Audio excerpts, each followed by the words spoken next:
Plus, we're live in Roswell celebrating New Mexico. Coming up, we take a closer look at what this town is most well known for, UFOs and aliens. Our beautiful state. This morning, the spotlight is on Roswell. That's where Royal Day is live for us right now. Hey, good morning, Royal. Good morning, Todd. So as we all know, Roswell has this alien reputation, right? And for good reason, because you're going to find fun things like this all across this gorgeous city. What do you think? You like I'm going to call this my Roswell makeover, the green body. And if you look, I'm actually riding a Segway here on this. Really cool. So you're going to see things like this, as I mentioned, all across Roswell. In fact, a couple of weekends ago, the annual UFO Festival was held here in Roswell. It was a special year for... Well, guys, the rain is really coming down right now. The wind whipping as well. I want you to come with me so you can see what we see. Let's just watch your step here as we come over. You can see we have Albuquerque police on this bridge right here looking for whoever it is that could be coming down this arroyo. If you pan a little further right, Alexis, you can see their fire trucks, Albuquerque Fire Rescue, also here.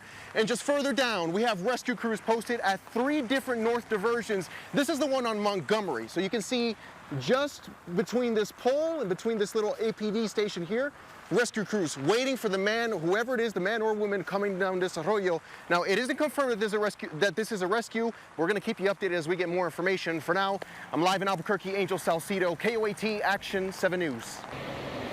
Yeah, hey, Doug. According to AFR, the fire broke out here on the 12,000 block of Candelaria around 9:20 tonight here at the Grove at Tramway Apartments. Now, we're going to take a little walk here to show you exactly what's going on out here tonight. Now, you can see here they're putting down this attack hose just moments ago. It was aimed towards that back apartment where you could see some smoke billowing right now. This is a 2-story apartment building. And as we mentioned, when we were here, that attack hose was aimed towards that corner where you could see that smoke. However, right now it does appear that they are setting that ladder down. Now, according to AFR, there have been no injuries out here tonight and no deaths. The cause of the fire right now is undetermined. We're working to confirm more information. For now, I'll send things back to you.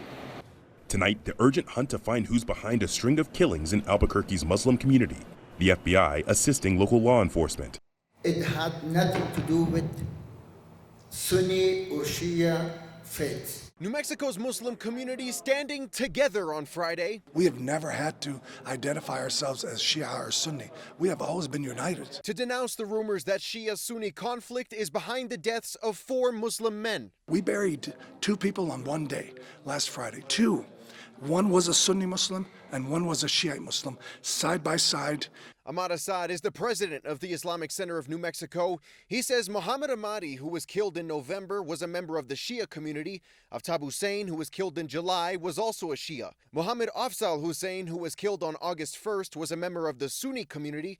And Naeem Hussein, who was killed on August 5th, a Shia. It's a fallacy that there's a split or somehow we're driven by hate. There's never been hate between our 2 respective communities. Members of both Shia and Sunni communities joined to remember their brothers who were murdered. We lost 4 Muslim brothers and Afghan brothers.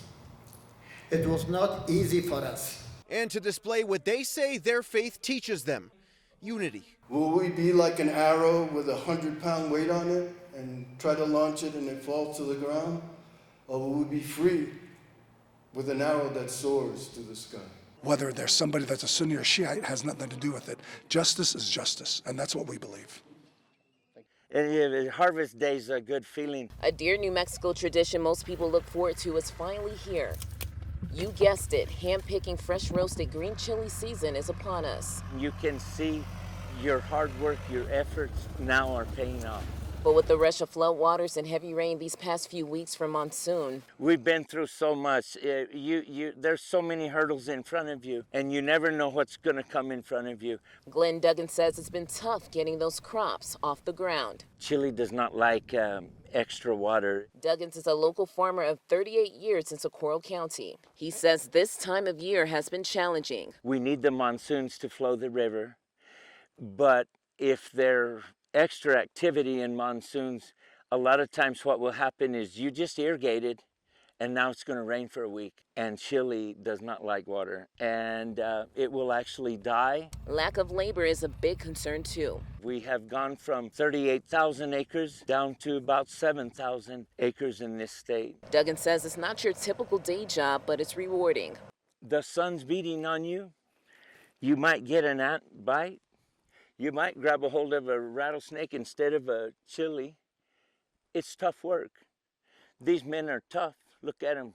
They've been picking chili for all their life. And they can pick, Jorge, how many can you pick in a day? Like 80. 80 sacks a day. And if you bring an untrained person here, you might get 10. While some crops have been affected from downpours, Duggins believes there's still light at the end of the tunnel. We're not the biggest anymore, but we're still the standard. Faith Buanu, KOAT, Action 7 News.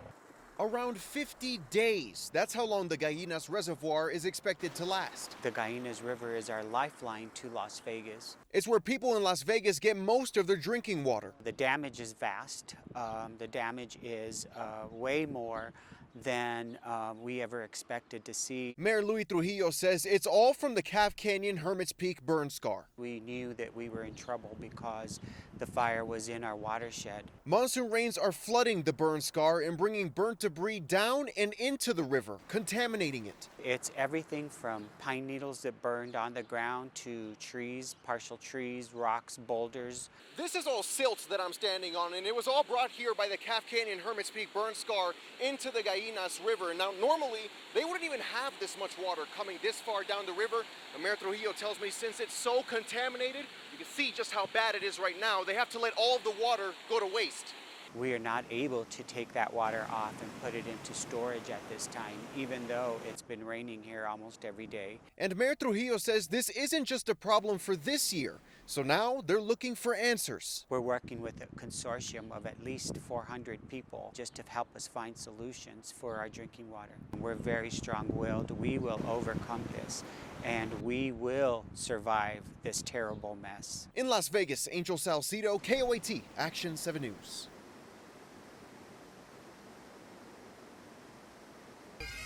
The number 343 is a sacred number in the firefighter community. That's the number of firefighters that died on 9/11. The mood was somber, but one of appreciation, raw emotion, and honor as fire officials, state leaders, firefighters and policemen and women gathered in solidarity to pay respects to those who lost their lives on 9/11.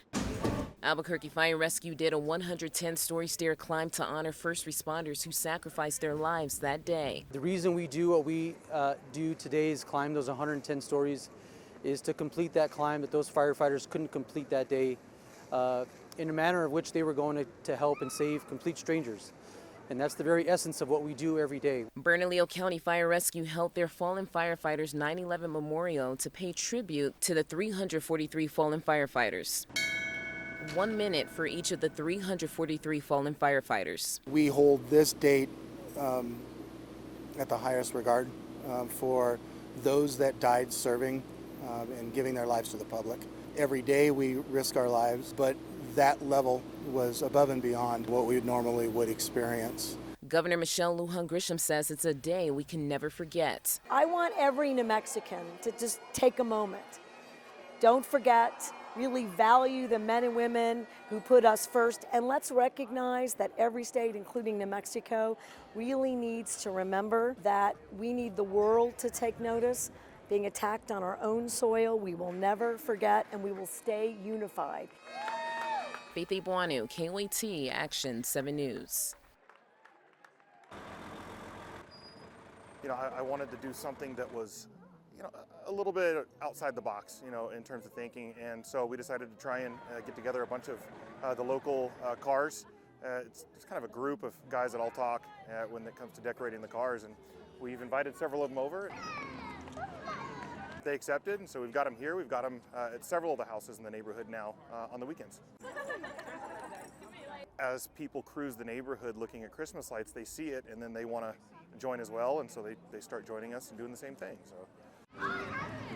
that's what the holiday season's about, right? It's giving.